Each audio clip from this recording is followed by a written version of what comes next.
Hey, what's up everybody? Meow30 here, and today I'm going to be doing a tutorial on how to do some 3D motion tracking. So you can do some 3D motion tracking with text, objects, whatever you want, but for this example we're going to be using text. So let's go ahead and just take a quick look at what I'm going to be teaching you guys how to do today, and then we'll jump right in.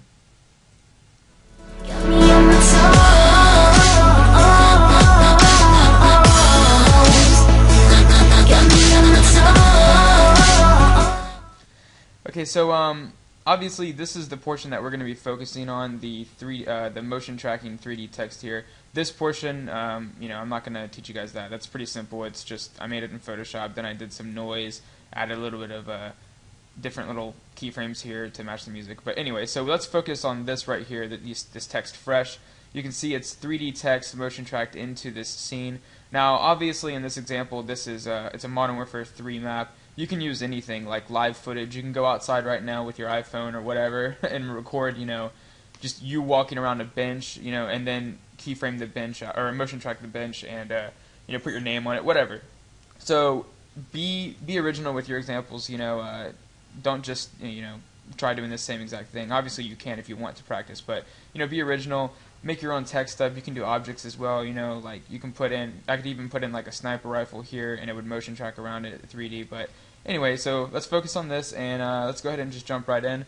The first thing you're gonna want to do is open up After Effects, and we're gonna be using After Effects to export our JPEG sequence and our original footage that we're going to be using. Now, just a note, just so you can stop right here and not go any further, the programs I'm using are After Effects, Cinema 4D, and a program called Buju. If you don't have Buju, Google it. It's a great program. It's not that expensive either, and it is so powerful. There's so many major motion movies out there that have used Buju for motion tracking, and it's just overall it's a great program. So if you don't have those, I apologize, and this tutorial pretty much won't work for you, but you can still do 3D motion tracking if you keyframe each frame, basically. So you can still do it, and we'll kind of talk about that later. So anyway, so we're in After Effects. We've recorded our scene that we want to motion track, so let's import the file, and where's the original one? Here it is.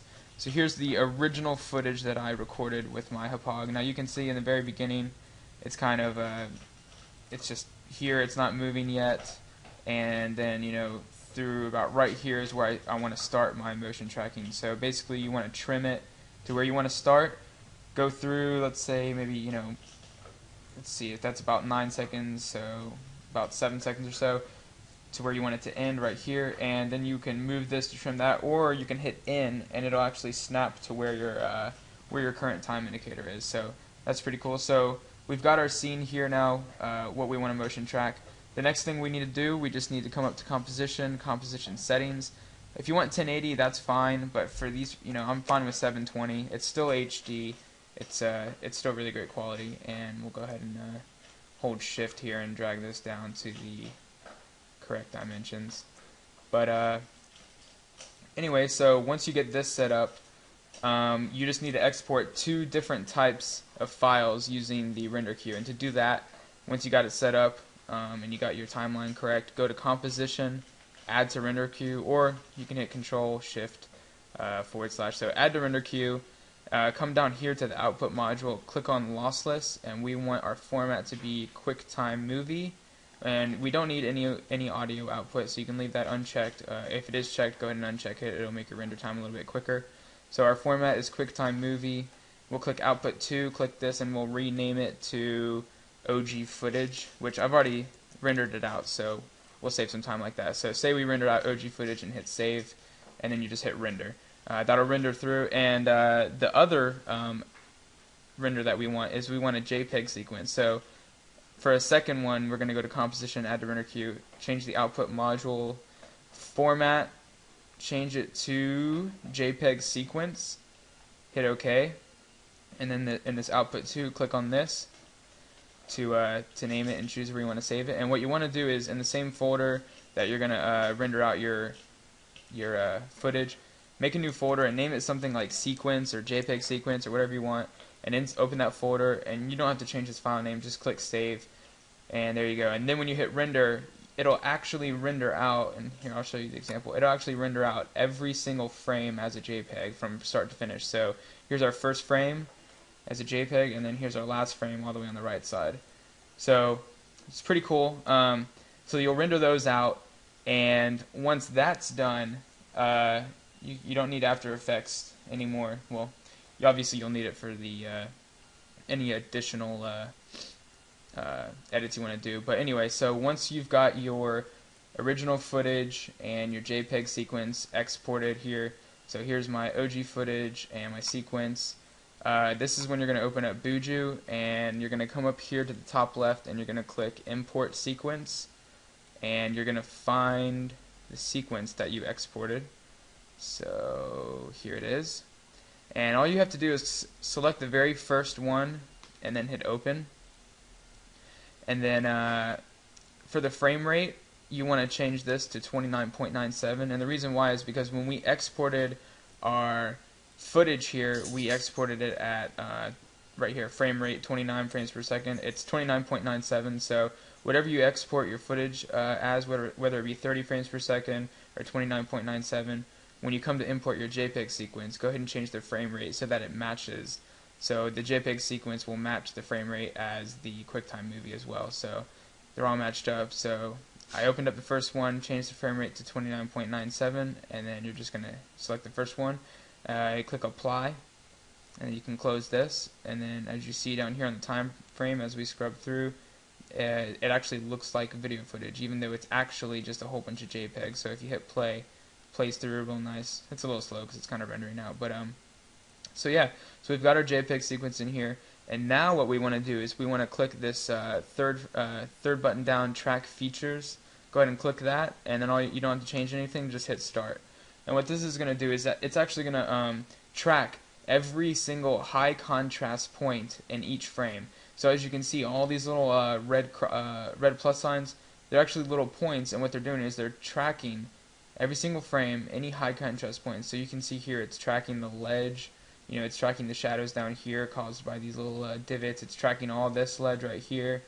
You know, it's even tracking, you know, this ledge up here, these wooden panels up here. So it's really nice, and obviously it works better with higher contrast images, because these are technically images. They're JPEG going through each one. So anyway, it shouldn't take too long to go through here, depending on how long your footage is. And this one's about, I want to say, 6 or 7 seconds long. I think it's about 6 seconds. So obviously, if you have, you know, a minute-long thing you're trying to track, it's going to take a while. But for this, it's not going to take too long. So we'll let it finish up here, and then we'll move on to the next step.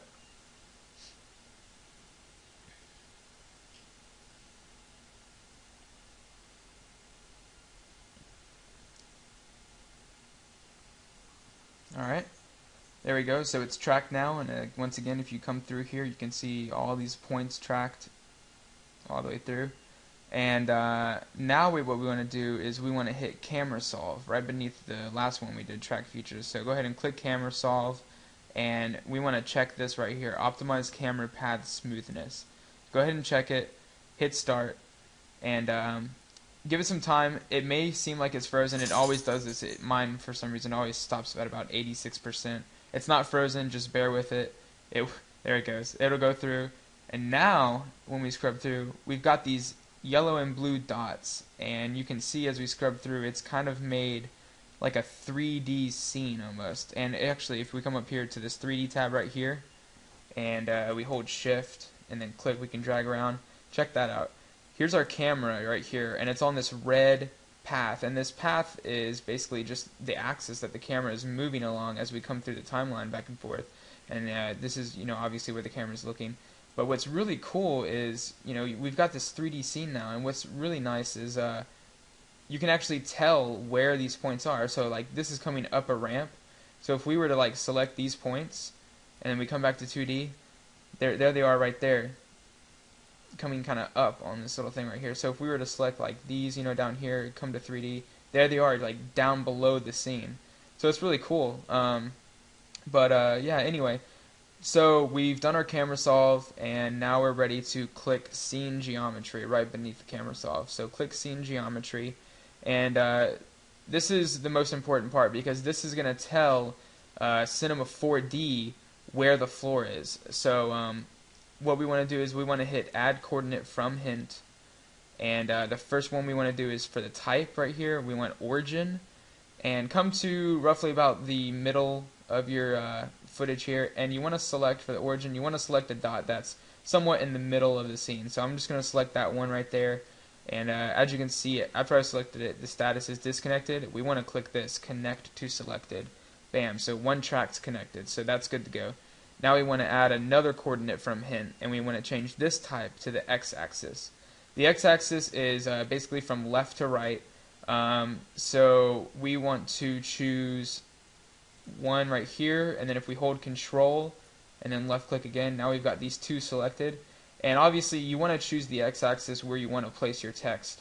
Obviously I wouldn't want to choose something down here, otherwise it's going to tell Cinema 4D that this is where the floor is. We want the ledge to be the floor, so we chose those two for our x-axis, and once again it's disconnected. We got to click connect to selected, so that's good to go. And then we're going to add one more coordinate from hint, and this is going to be the z-axis. The z-axis is basically kind of like the 3D space axis. So it's basically from me or from you out forward into the clip. So if we're looking at this, I'm going to select this one right here, this point that's kind of closest to us, and I'm going to select this one back here that's going away from us. So that's the z-axis, and once again connect to selected. So now that we've got these three coordinates from hint, they're all connected, we're good to go. Before we hit close, the last thing we have to do is hit update coordinate frame. We'll click that. It doesn't really look like it does anything, but you can see up here. It doesn't matter how many times you can click it, you can do it to make sure, but bam, it does that. Connect coordinate frame, hit close, and that is it. And now, before we export it, we can click this right here, add test object. We can close this right here. Now if we scrub through, check that out. That is telling us that it's good to go. Now, if you did something wrong, it was most likely when you were doing your scene geometry. So you can come in, delete them, and skip back in the video, make sure you're doing it right, and then add the test object again. But as you can see, we did it right. We've got the flat part right here, and we've got it left to right perfectly. And then as we scrub through, you can see it's nice and clean. It's 3D and it's motion tracked correctly on that ledge how we wanted it. So if I hit Control Z, I'll get rid of that little test object. And then we just want to go to export camera solve, or hit F12. So export camera solve. For the file name, we'll hit browse. We'll just name this something like export, which I've already done. And the only other thing we want to change is the export type right here. And we want to change the export type to Cinema 4D. And that's good to go. Now, the only other thing we want to do is this scale scene by default, it's at 1.0000. We don't want that. We actually want to scale the scene by 100. And that's going to help us in Cinema 4D. It's going to come out a lot cleaner. Using the 1.0 will make it a really, really small scene file, and it doesn't work well. So change it, name where you want to save it, and the name, export type, Cinema 4D, and scale the scene by 100, and click Save. Now, I've already done it, so here's my export right here. So if we come into Cinema 4D, after we've exported it from Buju, we can go ahead and close Buju. Go to File, Open in Cinema 4D, and find your exported file from Buju. So we'll open it up. You don't need to change anything here, just click OK.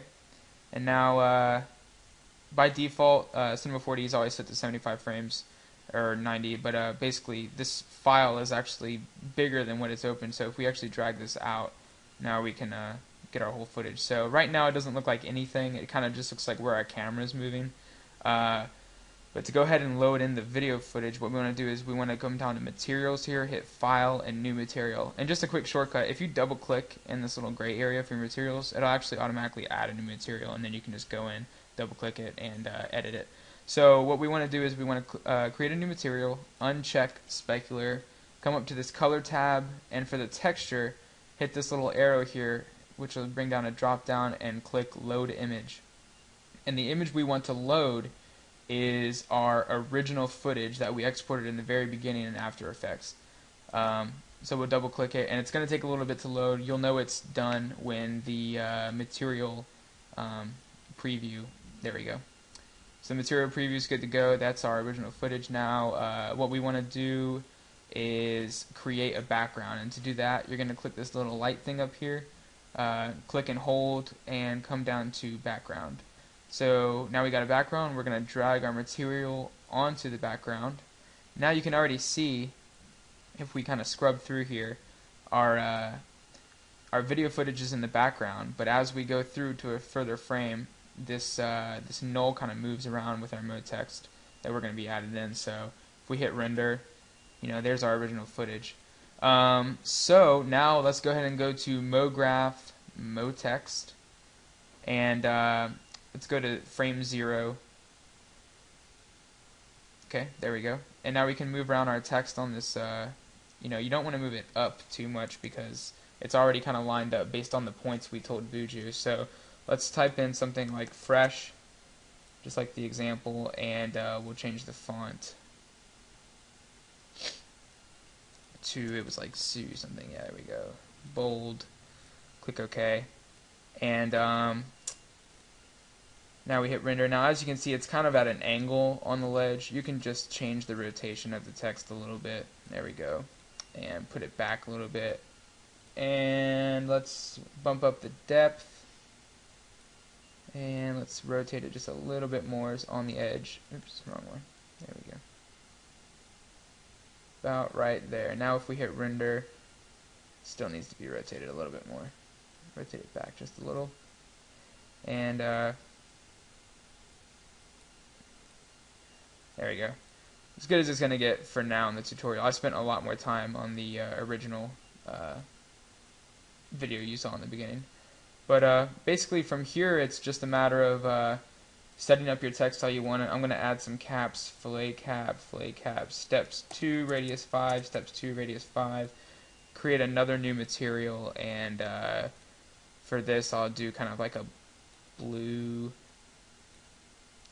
Okay, I'm going to check reflection, and I'm going to change the texture to Fresnel, and then change the brightness of the reflection down to maybe 20 something, mixed strength to about 20 something, and then I'm going to drag and drop my texture onto the text. So there we go. Now if that's all you wanted, that's fine. So if you come to like one of the ending frames, right here, you hit render, you can see the text is kind of moving with the scene. So and sometimes you got to play around just a little bit with your text to make sure it's lined up how you want it. With this example, it's a little different because it's on a ledge, so it needs to be perfectly on the ledge and not hanging off. But obviously with just a floor, it wouldn't really matter if it moves just a little bit. But this is looking good. It's lined up. Now the next thing we want to do is we want to add in some lights. And the reason why is because right now the text kind of just looks thrown into the scene. It kind of just looks like it's it's very flat. So if we add in some lights, we can actually create some shadows onto this ledge. But if we do it without adding in a floor, it's not going to do anything. So let's come up here to the light thing right here, hit floor, and now obviously if we hit render, this is not what we want. So for the floor, we want to actually drag that first material that has our video footage in it, drag that material onto the floor. And once you do that, you need to actually select the material itself. There we go. And change, under the tag right here, change the projection from flat to frontal. So now if we hit render, it's looking better, but it kind of made everything dark. And to fix that, we're going to right click on the floor, go to Cinema 4D tags, compositing, and under the compositing tag right here, we want to uncheck self-shadowing and check compositing background. So now when we hit render, we're good to go. Everything's looking fine. You're going to get these little weird edges over here. Don't worry about that. But just remember that right here where the footage starts, that's what it's going to be in your scene. So that's looking great now. And now when we hit add in some lights, and we actually put shadows on those lights, it's actually going to cause some shadows down beneath it. So we've added in just this normal light. If you click on light and you come over to shadow, change the shadow to shadow map soft, change the density to about maybe 40 something. And now when we hit render, you can actually kind of see the shadows down here on the ledge. And I'll bump it up just so you can see what I'm talking about.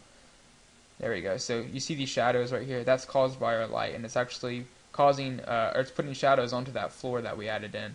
But what it's doing is it's adding, because we changed the Cinema 4D tags and the projection, it actually kind of looks like it's in the footage itself. And those shadows will move as well when you're moving through your scenes. So the other thing I want to talk about is you can see here, because our material, the blue material we added on the fresh, you can see there's like some weird reflections going on in here, and it looks like it's actually reflecting part of the scene, which is actually kind of neat. In this example, it doesn't look too bad, but if it's really weird looking, like let's say the reflection was, say you wanted your reflection really high and you had it like this and you hit render, you see how it looks really weird?